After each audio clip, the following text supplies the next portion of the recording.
But I thought I'd do this video because I thought this was really neat. I saw it driving by on the road. Here's the other part of it. There's probably even more parts. But look at the size of that crane, you guys. That is a fantastic crane right there. That can haul some heavy, heavy weight. And it's this beautiful park, so they're just using the boat ramp to pull the pieces out right here. So we're gonna ask them, but I think this might, and here's another piece of what might have been on top of this barge, is this piece and that piece. Maybe we're on top of multiple barges. Maybe they had a wood platform they've already hauled away too. But we're thinking that they might have been doing some under a bridge construction, possibly. And so they used this to get under the bridge and put a different type of crane on, which might be out of here already too. But I love how they set this up. Since there's an angle, you can see how heavy duty these four corner posts are. Oh, look at this. So yeah, this must have been the driver's, the driving cab that sat up on top, because you got propellers here. So there's a motor in there somewhere. And I think this is made of metal. I'm gonna tap on it real quick. Hope I don't get in trouble. But look at the propellers underneath here, guys. Yeah, that's metal. So, and then they got a rudder. They got a rudder in front of each propeller that would go like this. So this is a drivable unit right here. But I love how they, that cool? I love how they set this up. You can see how heavy duty these support beams are now. These will suck all the way in underneath the actual cab of this crane. They come out, and they might even be able to come out farther, but I see the little white arrow right there, so that might be the maximum point. You don't want to go past that. That's why they got it set up that way. But you put some blocks underneath it and you can lift this. Look how high they got that off the ground. Total control over that right there. So that is really cool. AB Welding and Construction Crane Service. Look at the counterweights on this baby. Now those counterweights will spin. If you look carefully underneath the cab here, you guys, you can see right underneath that gray part right there. If you look closely, there's a circle with teeth on it underneath there. Hopefully we can see that. See that? See the teeth? That circle right there is so the whole unit, the whole cab this guy's operating, and the crane mount can spin around. And because the crane is going to have a lot of weight way out there, you've got all these counterweight platforms here. And you can probably add more or take some away if you need to.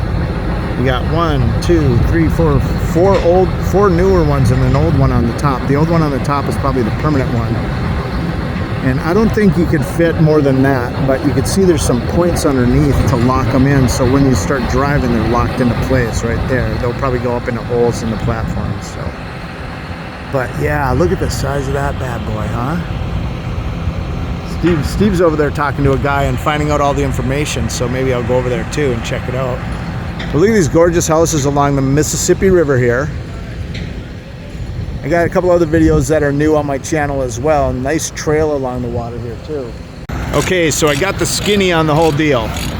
These aren't necessarily the barges. These are actually dismantleable tugboats. They're set up kind of like a barge. So this goes on first, and then that is the birdhouse right there that'll sit on top of this. So you see the two brown points up there, the two brown things, those probably are shafts that go to lock the birdhouse into place on top of this, which sits on top of that. This is a driver. They took the other one out. There's two large Cat diesel engines in here that control each propeller. So you got twin propulsion, so you could turn easier with the engines, as well as having the actual rudders behind the actual. You guys come through if you want. You got the rudders behind the actual blades. So what they're doing here is they're hooking up a whole bunch of barges in between it, and we found out that they're going to be rebuilding an island. So there's an island downriver a little ways, so that's south, guys.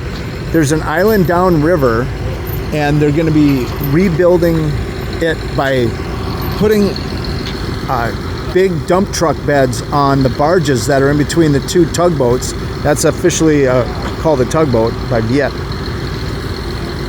They're going to put gravel and all kinds of fill dirt into these things, and then on the island, as they're rebuilding it, they're going to take a couple of backhoes out on the barge, drop them onto the island. They'll use those to scoop all the materials out of the truck beds that they have mounted to the actual barges that will be between the tugboats. But they were putting these in, and they figured out, they came with a pontoon boat and figured out that the water is way too low right now to do the work, to haul. They would get these stuck. So they're pulling them back out, and they're gonna wait for another time to start it over. So that's the skinny on the whole spiel.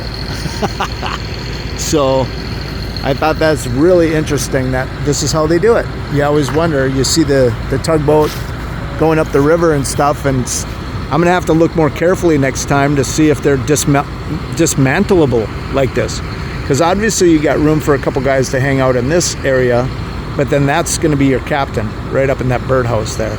But it's cool how they all lock together, and then they just probably have like a big thick cable with all the control cables that control the engines.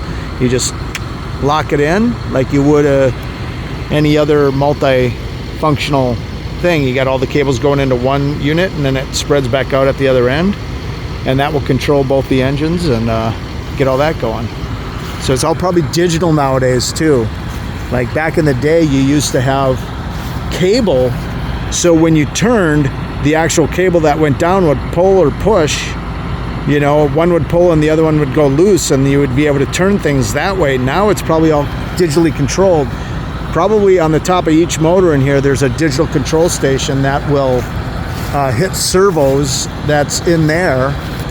And so up here, he's just probably controlling it all with a little iPad kind of thing. So I'm speculating on that right now, but that's probably what they do.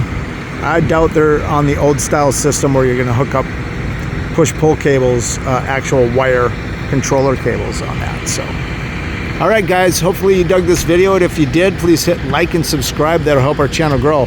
Check out another cool industrial video right here. Check out our channel. We got all kinds of videos like this. We have all kinds of animal videos, tiny houses, alternative living, all kinds of cool stuff. So check it out. We'll see you on the next one.